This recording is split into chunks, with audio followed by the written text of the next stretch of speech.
오늘은 유다가 3명의 아들을 낳는 장면을 한번 생각해 보도록 하겠습니다. 무슨 이유에서 그랬는지 모르겠지만 야곱의 4번째 아들 유다는 야곱의 집을 나왔습니다. 그리고 유다가 아버지 집을 떠나간 곳은 헤브론에서 약 북서쪽으로 25km 정도 떨어진 아둘람이라는 곳이었습니다. 여러분, 아둘람에서 유다는 새로운 친구를 한 사람 만났으니 그 유다의 새 친구의 이름은 히라라는 사람이었습니다. 그 사람과 어울리던 유다는 한 여자에게 마음이 빼앗겨버리고 말았는데 유다의 마음을 빼앗아간 여인은 바로 수아라는 사람의 딸이었습니다. 그런데 여러분, 성경은 이 수아라는 사람을 이야기할 때 가나안 사람이다, 그렇게 이야기했습니다. 여러분, 구약 성경에서 가나안은 지리적으로 볼 때는 하나님께서 아브라함과 이삭과 야곱에게 주시마 약속한 땅이었습니다. 그런데 여러분, 문명적으로 보나 문화적으로 봤을 때 여러분, 하나님의 자녀가 절대로 어울리면 안 되는 사람들이었습니다.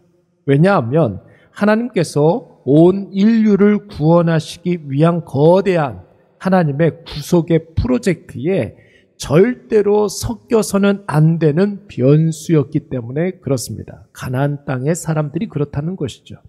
여러분, 그 하나님의 구원 계획, 하나님의 구원 프로젝트가 무엇입니까? 아브라함이 하나님을 향한 열망을 믿음으로 보시고 그에게 자손과 그리고 땅과 복을 약속하신 것입니다. 그 약속은 아브라함의 자손들을 통해서 온 인류 만물에게 적용되었고 죄와 사망에 빠져서 완전히 죽은 온 세상 모든 영혼들에 대한 구원의 복음으로 발전하게 됩니다. 그런데 여러분, 이 구원의 프로젝트의 핵심이 무엇입니까? 하나님의 구원 계획을 믿느냐, 그 구원 계획을 믿지 못하느냐, 여기에 있는 것입니다. 여러분, 그 구원 계획은 바로 하나님의 아들 예수 그리스도이신 줄로 믿습니다.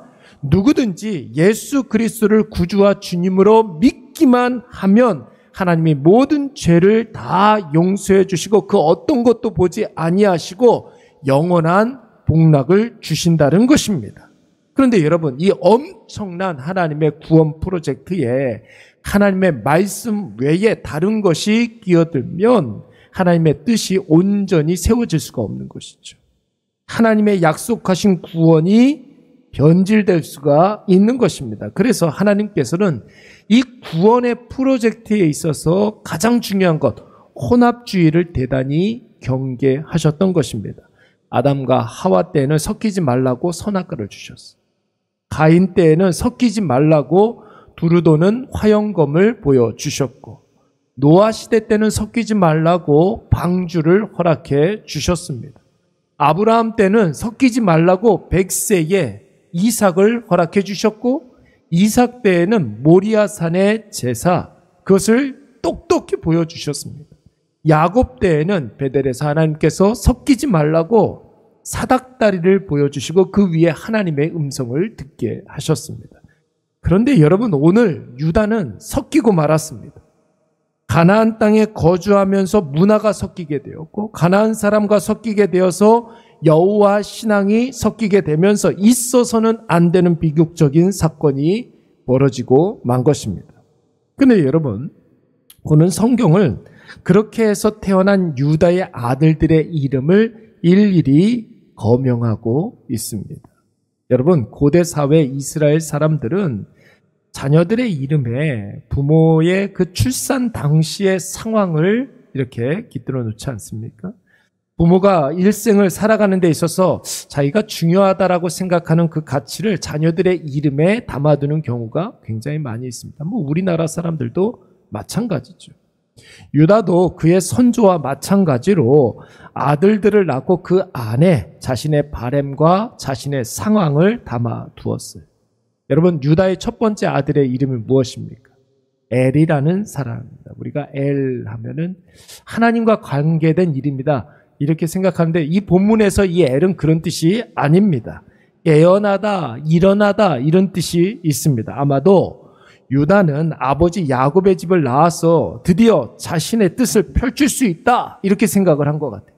드디어 내가 일어날 수 있다.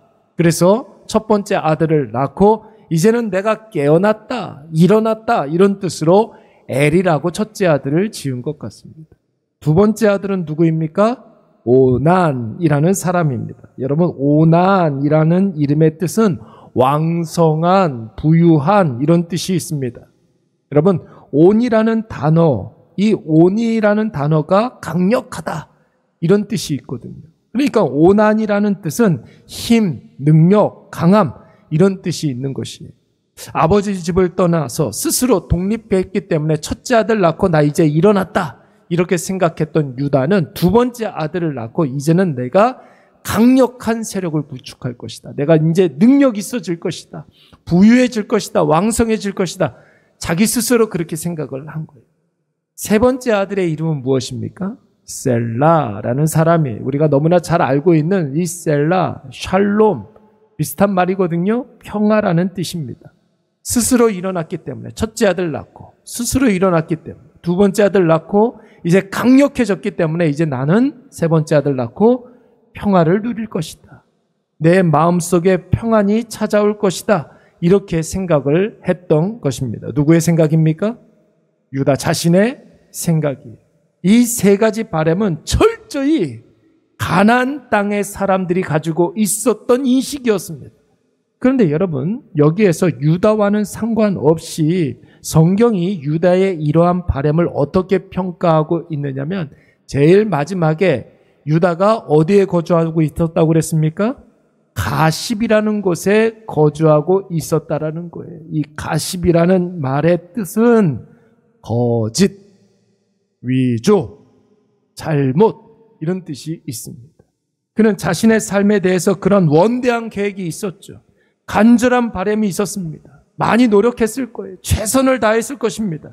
그런데 그것은 잘못된 생각이었습니다. 그 바람은 유다 자신이 스스로에게 하는 거짓말이었습니다. 결국 유다의 이 세 아들이 다 어떻게 됩니까? 스스로 일어나리라 생각했던 엘은 7절 말씀에 보시면 하나님이 그를 죽이셨다고 그랬어요. 힘과 능력이 있는 삶을 살기를 바라며 이름을 지었던 오난은 자기만 생각하다가 하나님이 그를 죽이셨습니다. 두 아들이 다 죽자 유다는 셋째 아들까지 잃을까 봐 전전긍긍하면서 숨기죠. 셀라라는 이름 자체가 평화인데 여러분, 숨겼기 때문에 이제는 불안하고 걱정이 되는 상황이 되어버리고 말았습니다. 사랑하는 여러분, 하나님을 떠난 자가 어떻게 스스로 일어날 수가 있겠습니까? 하나님을 떠난 사람이 어떻게 강력해지고 왕성해질 수가 있겠습니까? 하나님을 떠난 사람에게 어떻게 샬롬이 임할 수가 있겠습니까? 오늘 유다는 다 그런 허황된 바람, 이런 것들을 자기 자신에게 스스로 다짐하면서 스스로에게 거짓말을 하고 있는 거예요. 가십에 거주하였더라. 여러분, 유다 자신이 한 거짓말이에요. 하나님은 그러한 시도를 싫어합니다. 하나님은 하나님 없이 스스로 뭔가가 되려고 하는 자들을 가만히 두고 보지 않습니다.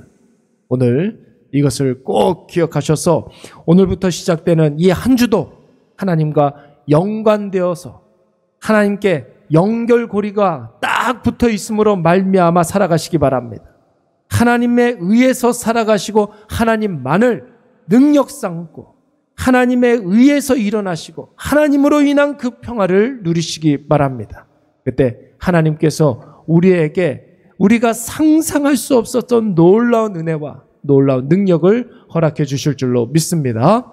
우리 이 시간에 말씀을 생각하면서 한번 기도하도록 하겠습니다. 함께 기도할 때 내 모든 행복과 평안은 하나님께로부터 나온다는 확신을 갖게 하여 주시옵소서. 기도하시고, 하나님 없는 나는 아무 의미도 없습니다. 아무 가치도 없습니다. 하나님 앞에 담대히 고백하시기 바랍니다. 그리고 오늘 하루도 하나님과 동행하면서 하나님으로 인한 평화, 하나님으로 인한 능력, 하나님으로 인한 깨어짐, 이런 것들이 우리에게 일어나게 하여 주시옵소서. 우리 다 같이 한번 통성으로 기도하도록 하겠습니다. 사랑이 많으신 하나님 아버지,